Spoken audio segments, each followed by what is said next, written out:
Martesa e vyshkur. Si kur rënjet e një bime të thahen në një tokë pa ujë. Kështu ishte martesa e Linës. Çdo fjalë e burrit të saj ishte një gjem që i futej thellë në shpirt. Çdo vështrim një plag, çdo ofendim një hije e zezë, që mbështillte ditët e saj. Në shtëpinë që duhet të ishte stre, Lina ishte vetëse një hije e friksuar, një zog me krah të prerë që dridhej nga zhurma hapave të burrit të saj. Në netët e gjata, kur dhe yjet dukeshin të ftohtë ndaj dhimbjes së saj, ajo lutej me syt nga tavani, sikur priste një shen nga qielli.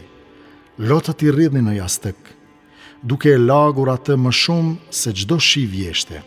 O Zot, po shpëriste mes dhimbjes, a do të më ndihmosh?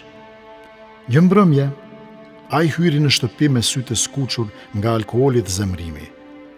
Hapat e tij në shkallë i ngjanin daullës së një luftëtari që kërkon gjak. Kur dera u hap me forcë, Lina u tkurr si një fletë e këputur nga era. Pse nuk është buka gati? Zëri i tij u shtoi në dhomën e vogël.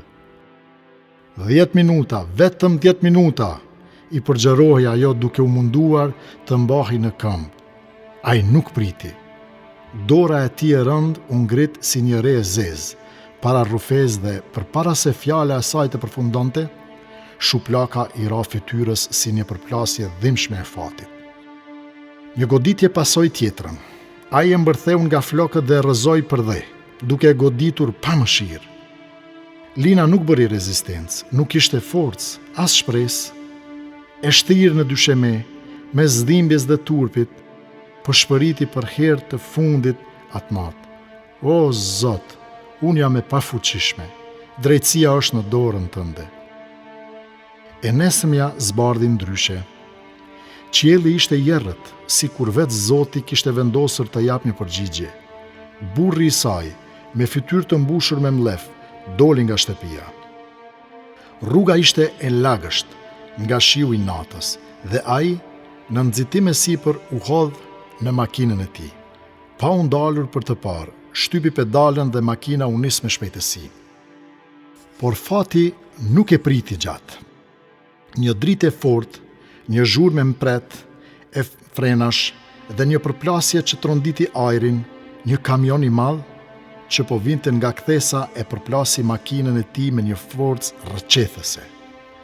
Brenda pak sekondash, burri që dikur ndjente kënaqësi duke ushtruar dhunë mbi të pambrojturit, tani gjendej i shtrirë mes hekurave të përdredhur, me frymarrje të rënduar dhe me sytë që kërkonin ndihmë, por askush nuk i përgjigjej.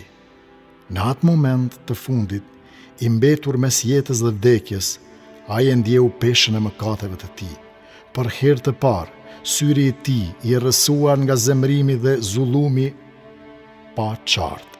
Ai donte të kërkonte falje, të qante për gjunahet e tij, por fjalët nuk i dolën nga goja.